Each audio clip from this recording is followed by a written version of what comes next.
Baik, sebelumnya perkenalkan terlebih dahulu, saya Indi Latifah. Di sini saya sebagai konselor karir eh, untuk kamu.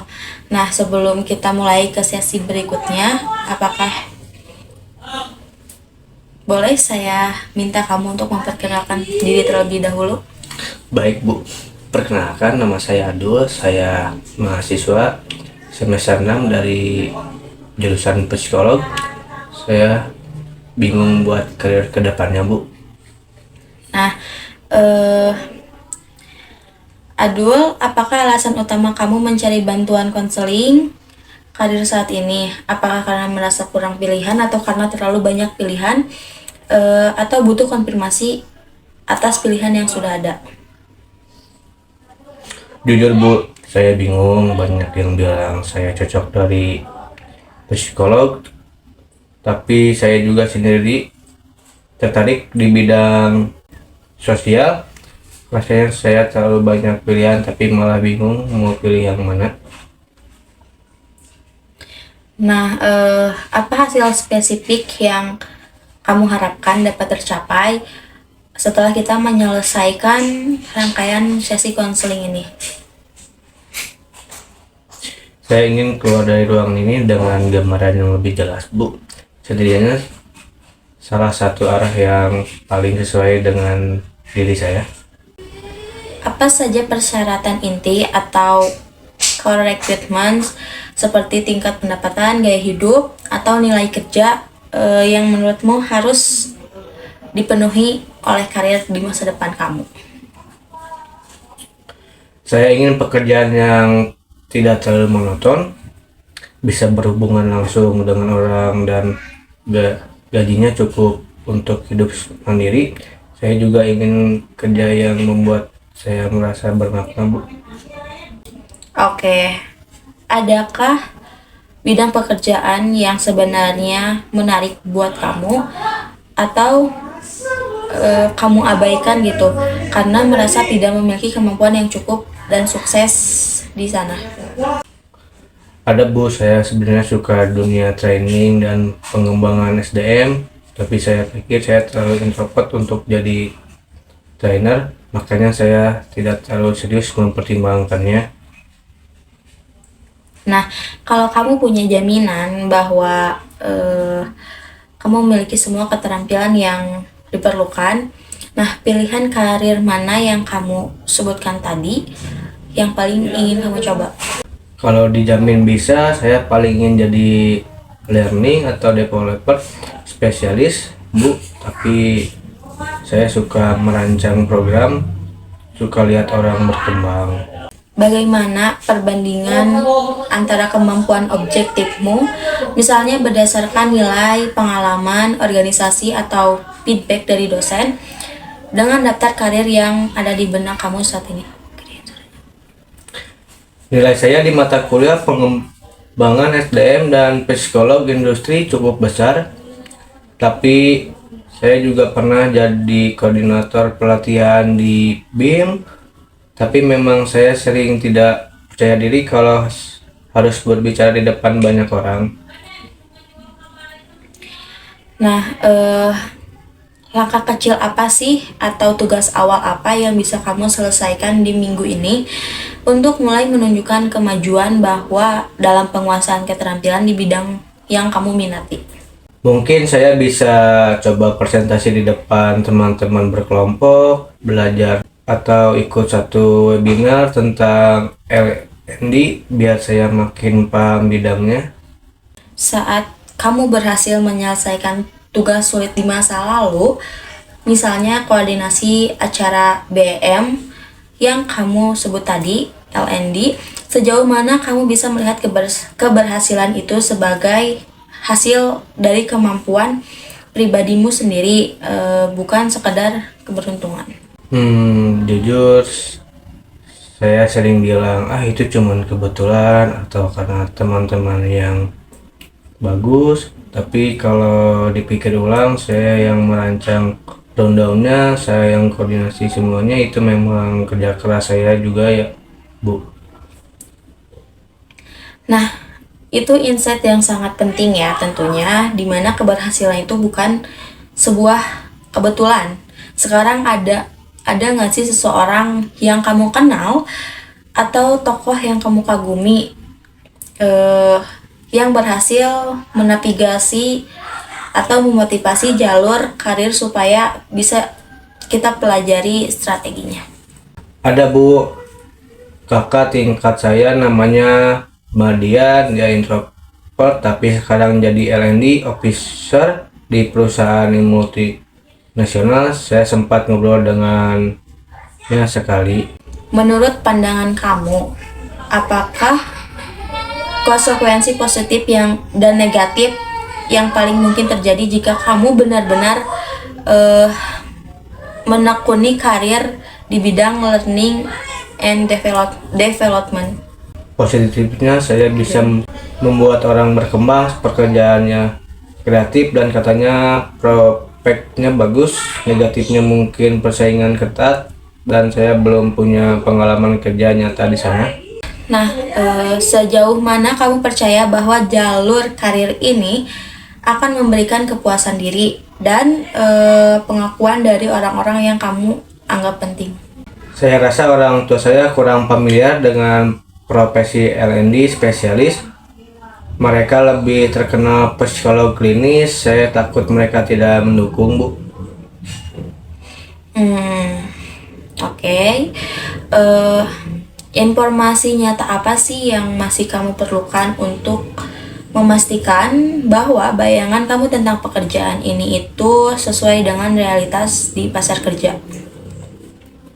Saya ingin tahu kisaran gaji L&D spesialis di Indonesia, persyaratan masuk ke bidang ini, dan apakah gelar psikolog cukup atau perlu sertifikat tambahan, Bu? Hambatan nyata apa?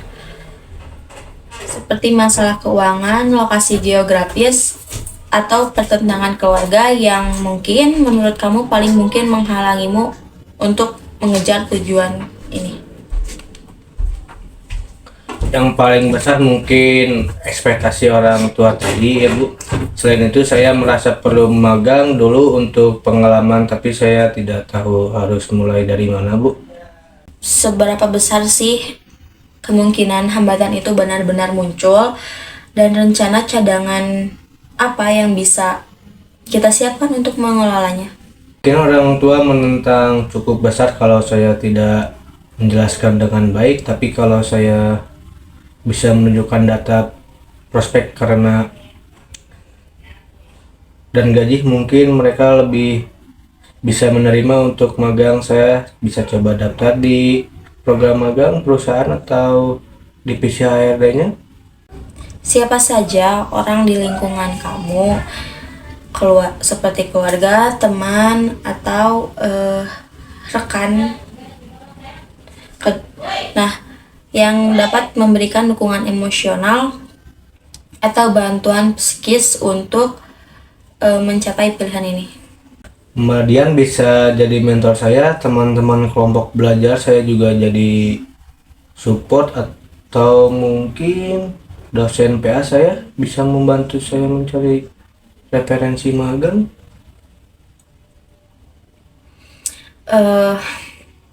Baik, apa sih tujuan kinerja spesifik yang ingin kamu capai dalam jangka waktu yang pendek, misalnya target nilai, jumlah lamaran magang, atau pencapaian skill tertentu? Saya ingin mendaftar minimal 2 program di perusahaan yang ada divisi L&D-nya sebelum semester 7 dimulai. Saya juga ingin ikut 1 pelatihan atau workshop tentang inclusive design.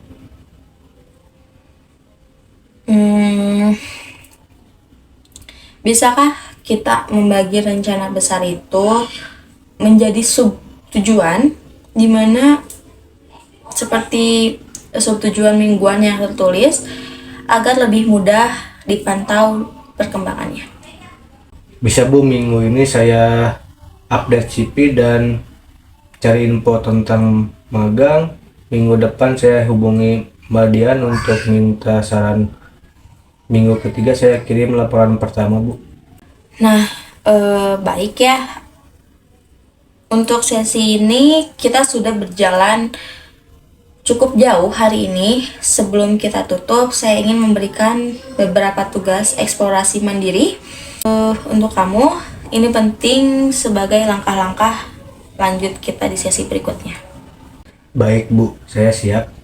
Nah, pertama mungkin setelah ini kamu cari informasi lengkap mengenai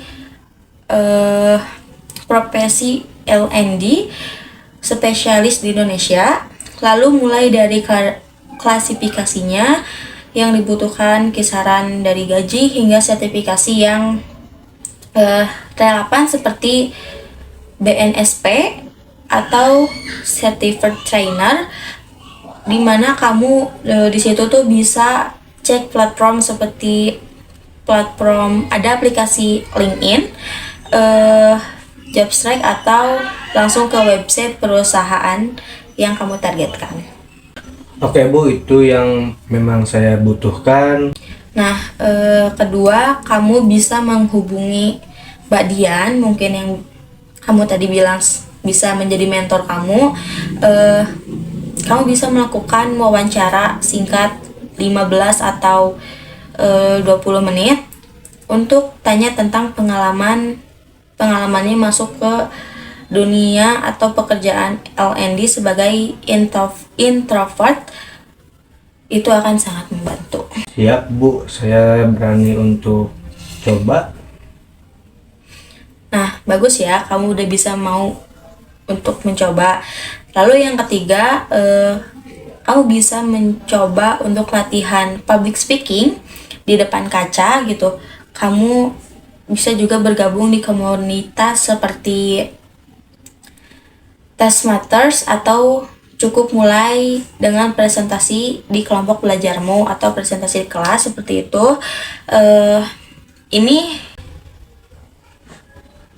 bukan tentang menjadi ekstrovert, tapi ini tentang membangun kemampuan yang kamu butuhkan secara bertahap.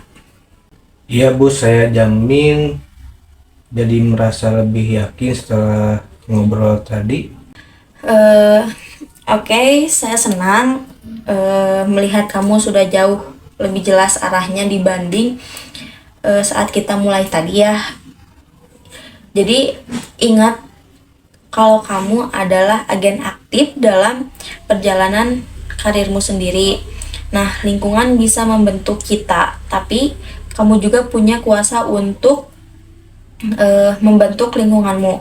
Jadi semangat terus, dan saya yakin bahwa kamu bisa mencapai mimpi karir kamu sendiri. Terima kasih banyak, Ibu. Saya merasa lebih lega dan punya rasa sekarang, Bu. Sama-sama. Mungkin kita bisa jadwalkan sesi selanjutnya 2 minggu lagi ya, untuk melihat progres subtujuan yang sudah kita buat. Terima kasih. Sama-sama, Ibu.